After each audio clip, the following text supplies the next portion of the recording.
Dreams cut short. Breadwinners' lives lost. Families never to be complete again. Relatives of Filipino caregivers Angelyn Aguirre, Loreta Alacre, Grace Cabrera, and Paul Castelvi gather on Tuesday, November 28, to remember their loved ones whom they lost in Israel. The 4 overseas Filipino workers were killed when Palestinian militant group Hamas attacked Israel on October 7. The families of Angelyn, Loreta, Grace, and Paul had no words to describe the pain they felt in losing their loved ones to the conflict in Israel. But there were many words to describe the people they were: brave, loving, kind, helpful, and a source of strength. When they were under attack, Angelyn Aguirre stayed by the side of her ward until death, but she was also in contact with her family. Nung time na, yun na nga, yung pinasok na sila, nag-message siya, kaya lang malis ako kasi may meeting kami sa simbahan. Kaya sabi ko, mamaya na lang, sabi ko. Hindi ko naman ina-expect na yun na pala yung last na message niya sa akin. Angelyn's sister Angelica is a caregiver in Israel as well, in a village or kibbutz just 25 minutes away. She was repatriated on October 30. At that time kasi, ang napapanood ko po kasi yung sa kibbutz po ng kapatid ko. So parang hindi ko na po inisip yung sarili ko na maging okay. Nagka-chat po kami, tapos yun nga po, sabi po niya natatakot siya, parehas po kami natatakot. Ang sabi ko po sa kanya, magdasal lang po kami, tapos magiging maayos na po yung lahat. The families remember how wonderful their loved ones were. Masayain ka, matulungin ng kapatid namin na si Loreta. My son is a very loving and kind person.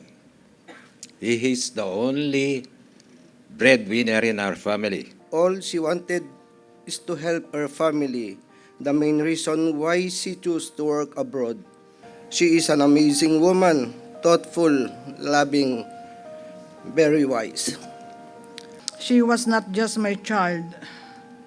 She was my source of strength, a friend whom I shared the trials and triumphs of life. Our bond is unbreakable. It is difficult for a mother to continue living without the presence of her daughter.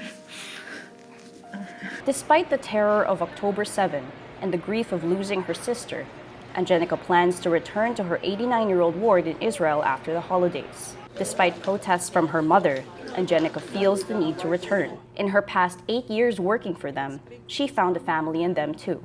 Kailangan ko pang bumalik kasi yun nga po, hindi ko po kayang iwanan yung alaga. Kumbaga, yung puso ko na-attach po kumbaga, hindi naman sa responsibilidad lang or trabaho lang. It's not about money also.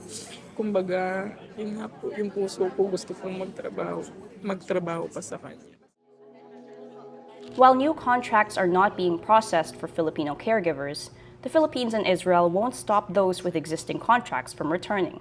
Also, the Philippine government has been reassured over and over again by the Israeli authorities that when they get back, or all Filipinos working in Israel, including those who will go back, will be protected, will be given top security, just the same as any other Israeli.